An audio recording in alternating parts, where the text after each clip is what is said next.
আসসালামু আলাইকুম everyone, welcome my ইফরানা kitchen. সবাই কেমন আছেন? আশা করছি আলহামদুলিল্লাহ ভালো আছেন।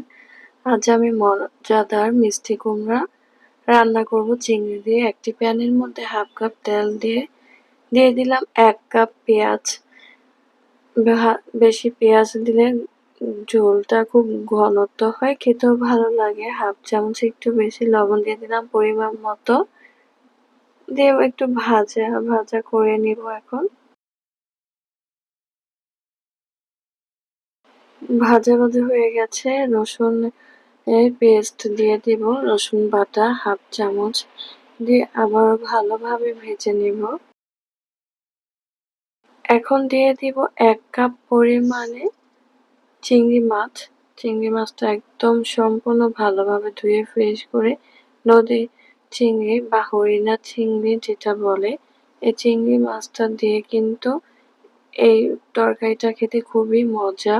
এটা নদীর চিংড়ি মিক্সড করা হরিণা চিংড়ি। আর ধনিয়া গুঁড়া দিয়ে দিলাম হাফ চামচ, হলুদের গুঁড়া হাফ চামচ, মরিচের গুঁড়া হাফ চামচ দিয়ে ভালোভাবে কষাবো এটা, যাতে মশলার কোনো গন্ধ না থাকে। পরে পানি দেব, একটু পরে পানি দেব।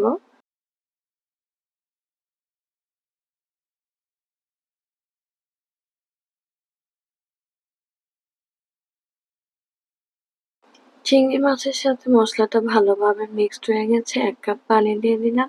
1 কাপ পানি দিয়ে ভালোভাবে কষিয়ে নিব, যাতে মশলার কোনো গন্ধ না থাকে। অনেক সুন্দরভাবে কষানো হয়ে গেছে। এখন একটু ভাজা করে মিষ্টি কুমড়াগুলো দিয়ে দিব। আধা কেজি পরিমাণে মিষ্টি কুমড়া এখানে দিলাম। দিয়ে ভালোভাবে এটাকেও কষিয়ে নিব, যাতে একটু সিদ্ধ হয়ে আসে সেই পর্যন্ত, নিচে যতক্ষণ না লেগে যায়। এটা কিন্তু খুবই মজাদার একটা খাবার, খুব ভালো লাগে। কষানো হয়ে গেছে অনেক ভালোভাবে। 2.5 কাপ পরিমাণে পানি দিয়ে দিলাম। এটা সিদ্ধ হয়ে গেলে মজাদার হয়ে যাবে চিংড়ি মিষ্টি কুমড়া তরকারি। তো এটার মধ্যে অবশ্যই আরেকটু কিছু দিতে হবে। চিনি দিয়ে দিব 1 চামচ পরিমাণে। চিনিটা দিলে মিষ্টি কুমড়ার মেজারমেন্টটা খুব সুন্দর একটা এর মধ্যে এসে পড়ে, খেতে ভালো লাগে।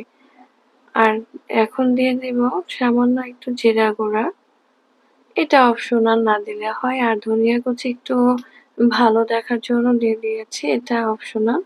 আর কাঁচামরিচ দিয়ে দিব 3 থেকে 4টি পরিমাণে,